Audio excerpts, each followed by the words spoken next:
오늘 이 자리에 함께하신 여러분을 진심으로 환영합니다. 여러분께서 우연히 이 영상을 보고 계신 것이 아니라고 저는 믿습니다. 잠시 후 하나님의 말씀이 선포될 때 여러분이 주님께 간절히 구해왔던 응답과 삶의 돌파구를 얻게 되시기를 기도합니다. 이제 하나님의 말씀이 주는 놀라운 축복 속으로 함께 들어가 보겠습니다. 이 말씀을 듣기 전에 만약 오늘 내용이 여러분의 마음에 울림을 준다면 좋아요와 구독을 통해 이 은혜로운 말씀이 더 많은 이들에게 닿을 수 있도록 도와주시길 부탁드립니다. 여러분의 작은 나눔이 누군가에게는 큰 위로와 희망이 될 수 있습니다. 이 말씀을 듣는 모든 분들에게 하나님의 평강과 축복이 함께하기를 소망합니다. 우리 중 많은 이들이 세월의 흐름을 느끼며 살아가고 있습니다. 시간이 흐르면서 우리는 자연스럽게 자신의 나이와 점점 약해지는 몸을 의식하게 됩니다. 이제 나도 예전 같지 않아 라고 생각하며 스스로 한계를 긋기도 합니다. 성경에도 아브라함이 나이가 많아 늙었다고 기록되어 있습니다. 하지만 하나님께서는 그런 그에게 무엇이라고 말씀하셨을까요? 하나님은 그에게 말씀하시는 방식을 바꾸라고 명하셨습니다. 내 이름을 더 이상 아브람이라 하지 말고 아브라함이라 하라. 아브라함은 많은 무리의 아버지, 즉 열국의 아버지라는 뜻을 가집니다. 정말 놀랍지 않습니까? 이것이 바로 믿음의 담대함입니다. 그의 아내 사라는 이미 나이가 많아 아이를 가질 수 없는 몸이었습니다. 그에게는 아직 아들 하나 없었습니다. 그런데 하나님께서는 너는 많은 민족의 아버지가 될 것이다 라고 말씀하셨습니다. 아니요, 정확히는 될 것이다가 아니라 내가 너를 이미 많은 민족의 아버지로 만들었다라고 과거형으로 선포하셨습니다.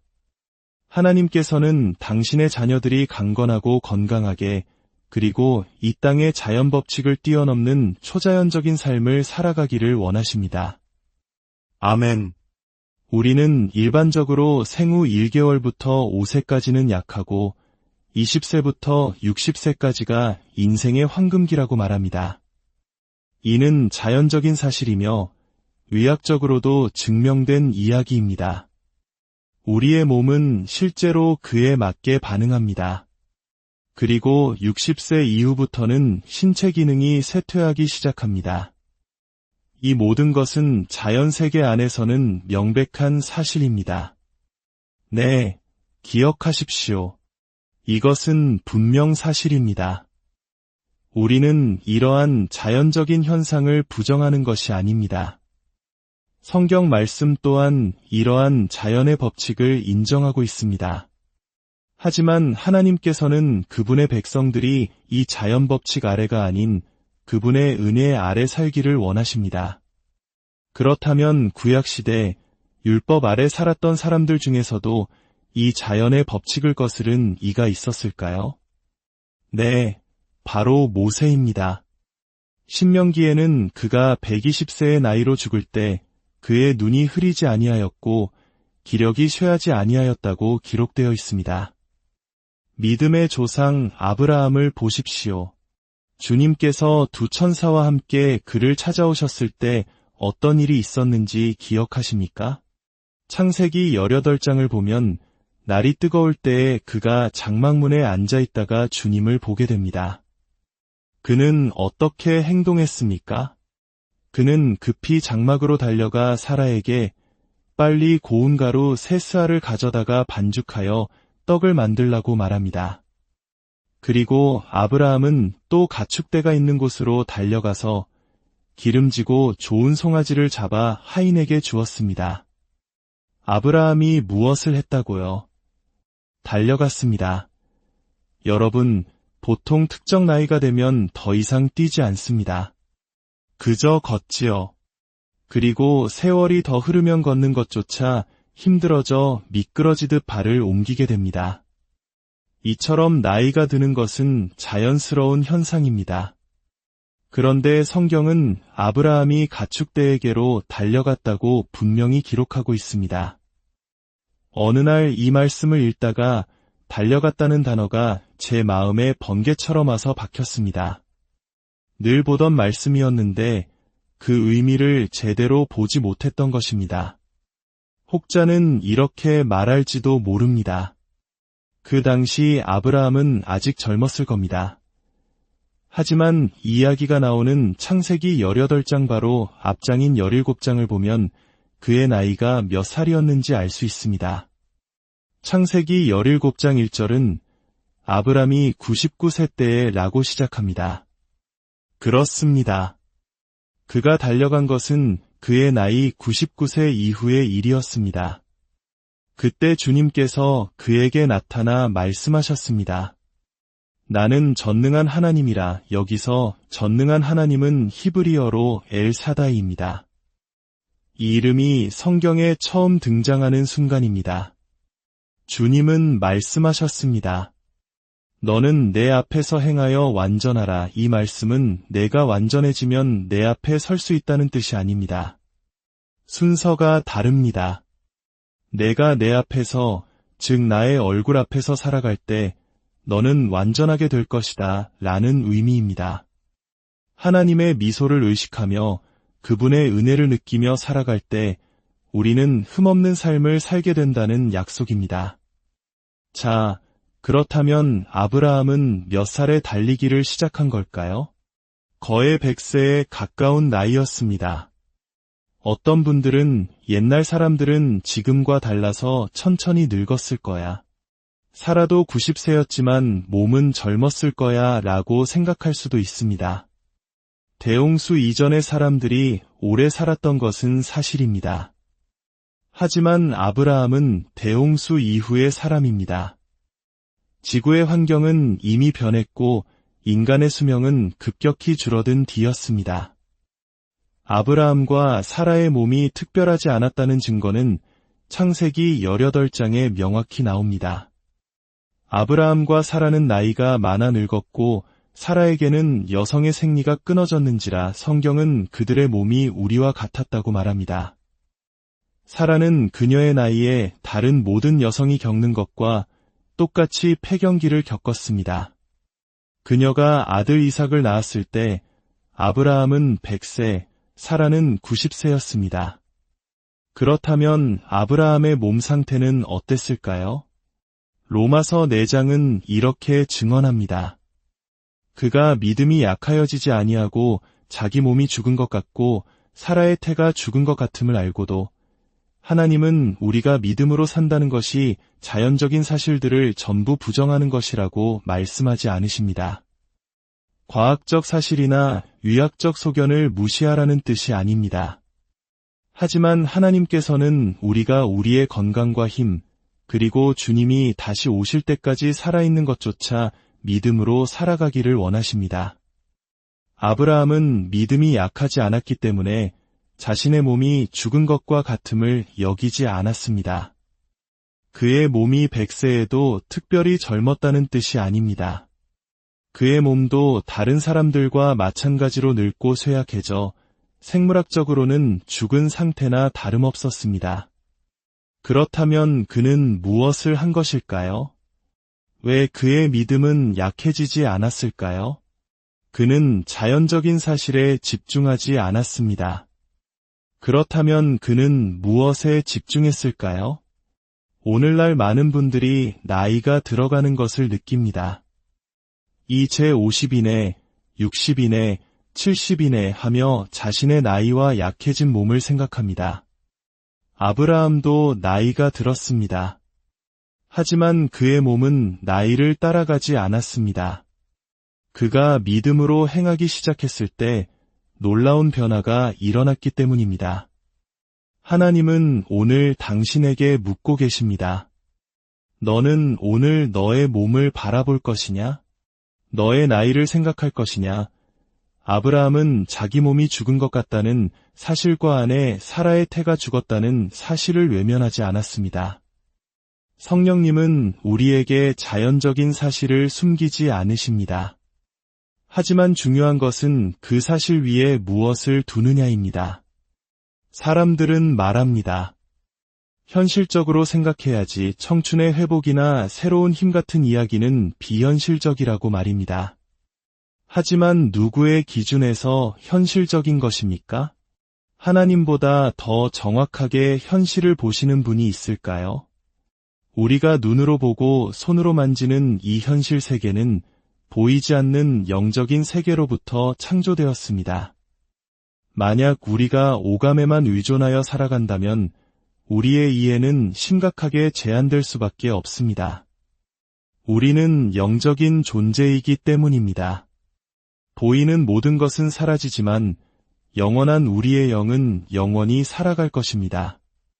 하나님께서는 우리가 아브라함처럼 믿음으로 사는 법을 배우기 원하십니다. 아브라함이 자기 몸의 죽음과 아내의 태의 죽음을 여기지 않았다면 그는 무엇을 여겼을까요? 성경은 말합니다. 그가 불신으로 하나님의 약속을 의심하지 않고 믿음으로 강해져서 하나님께 영광을 돌리며 하나님께서 약속하신 그것을 또한 능히 이루실 줄을 확신하였으니 그는 무엇을 확신했습니까? 하나님께서 약속하신 것을 반드시 이루실 능력이 있다는 것을 확신했습니다. 아들 하나 없을 때 하나님은 그에게 무엇을 약속하셨습니까? 너는 많은 민족의 아버지가 되리라. 하나님은 99세의 아브라함에게 나타나 언약을 세우시며 말씀하셨습니다. 보라, 내 언약이 너와 함께 있으니 너는 여러 민족의 아버지가 될지라. 이제 후로는 내 이름을 아브람이라 하지 아니하고 아브라함이라 하리니 이는 내가 너를 여러 민족의 아버지가 되게 함이니라. 하나님께서는 그가 아직 아들 하나 없을 때 이미 그를 여러 민족의 아버지로 만들었다고 선포하셨습니다. 그의 몸은 죽었고 아내의 태도 죽었습니다. 이것이 현실이었습니다. 그러나 하나님은 말씀하셨습니다. 너 자신에 대해 말하는 방식을 바꾸어라. 이제부터 너는 존귀한 아버지라는 뜻의 아브람이 아니라 많은 무리의 아버지라는 뜻의 아브라함이다. 이것이 바로 믿음의 담대함입니다. 아이를 낳을 수 없는 아내를 둔 아들 하나 없는 노인에게 하나님은 너는 이미 많은 민족의 아버지다 라고 말씀하십니다. 하나님은 우리도 그분처럼 되기를 원하십니다. 로마서 4장은 하나님의 특성을 이렇게 설명합니다. 그분은 죽은 자를 살리시며 없는 것을 있는 것으로 부르시는 이신이라. 이것이 바로 초자연적인 믿음의 삶으로 들어가는 열쇠입니다. 아직 보이지 않는 것, 아직 만져지지 않는 것을 마치 이미 있는 것처럼 부르는 것입니다. 예수님께서는 손이 마른 사람에게 내 손을 내밀라고 하셨습니다. 나사로가 죽은 지 나흘이 되었을 때 그가 잠들었다. 내가 깨우러 가노라고 말씀하셨습니다. 38년간 마비되었던 사람에게 일어나 내 자리를 들고 걸어가라고 명령하셨습니다. 이것은 자연적인 시각으로는 할 수 없는 말입니다. 하나님은 없는 것을 있는 것처럼 부르시는 분이기 때문입니다. 하나님은 이 비밀을 아브라함에게 가르치셨습니다. 아브라함은 아직 아버지가 아니었지만 스스로를 많은 무리의 아버지라고 불렀습니다. 그의 아내 사라의 이름도 나의 공주라는 뜻의 사레에서 여러 민족의 어머니, 즉 공주라는 뜻의 사라로 바뀌었습니다. 상상해 보십시오. 아내가 남편을 부릅니다. 열국의 아버지, 남편이 아내에게 대답합니다. 네, 공주님. 주변 사람들은 그들이 제정신이 아니라고 생각했을지도 모릅니다. 우리가 믿음으로 살아갈 때 세상은 종종 우리를 그렇게 봅니다. 하지만 우리는 자연적인 사실을 부정하는 것이 아닙니다. 아브라함은 자기 몸이 죽었다는 사실을 알았습니다. 하지만 그는 그 사실 위에 머물지 않았습니다. 이 메시지가 젊은 사람과는 상관없는 나이 든 사람들을 위한 것이라고 생각하십니까? 만약 그렇다면 여러분의 믿음은 흔들리는 기초 위에 서 있는 것입니다. 이사야서는 말합니다. 피곤한 자에게는 능력을 주시며 무능한 자에게는 힘을 더하시나니 소년이라도 피곤하며 곤비하며 장정이라도 넘어지며 쓰러지되 그렇습니다.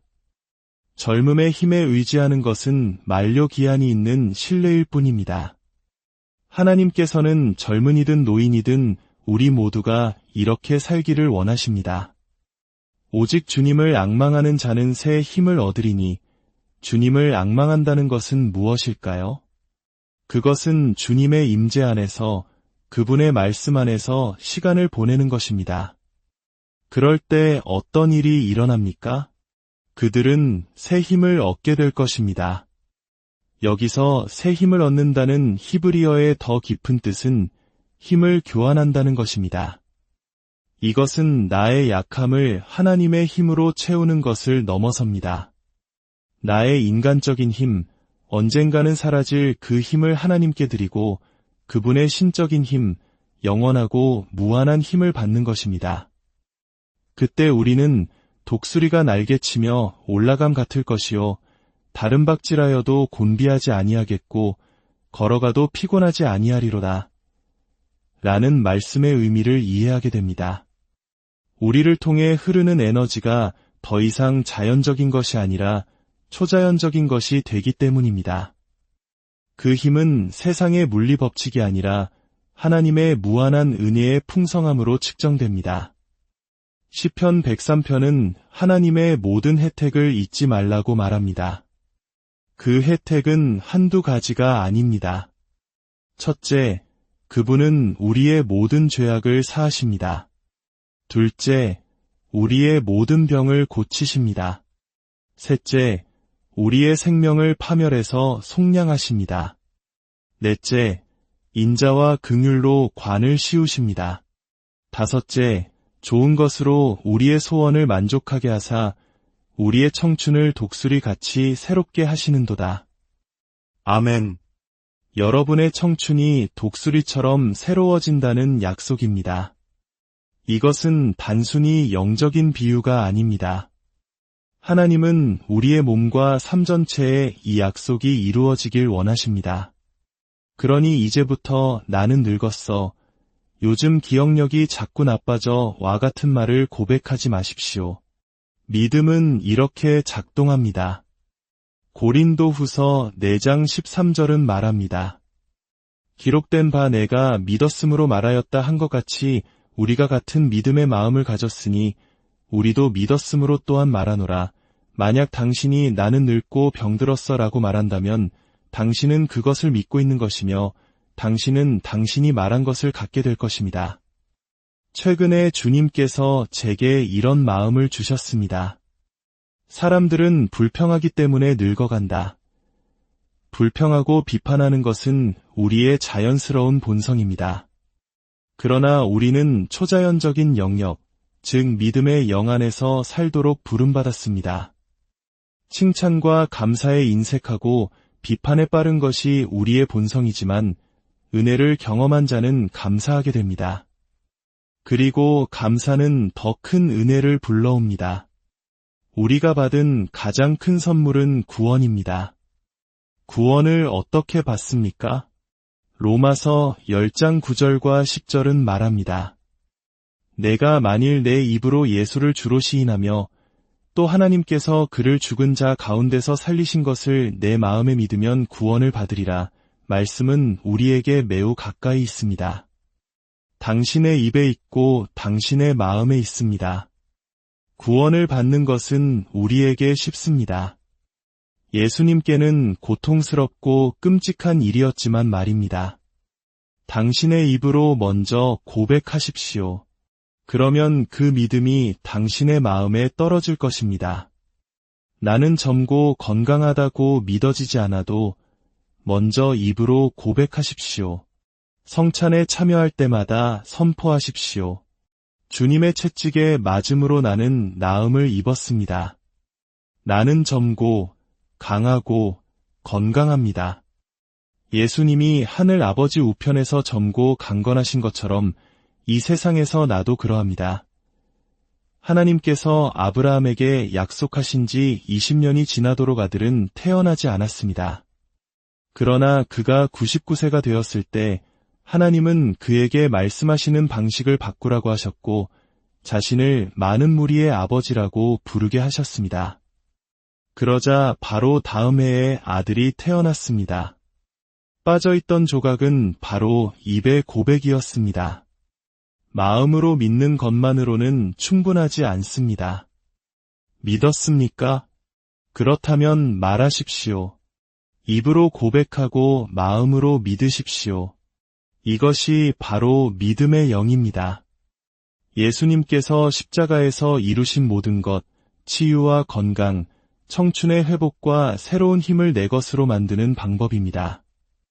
저는 자연 법칙을 부정하지 않습니다. 하지만 저는 자연적인 것 위에 있는 하나님의 말씀을 믿습니다. 변할 수 있는 현실보다 더 견고하고 영원한 초자연적인 실제를 믿습니다.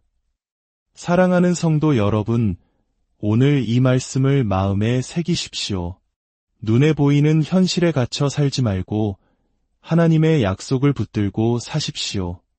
여러분의 입으로 믿음을 선포하십시오.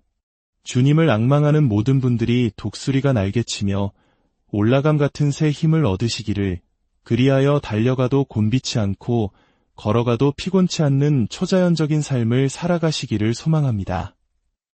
주님의 샬롬이 여러분의 삶과 가정에 가득하기를 예수 그리스도의 이름으로 축복하고 기도합니다.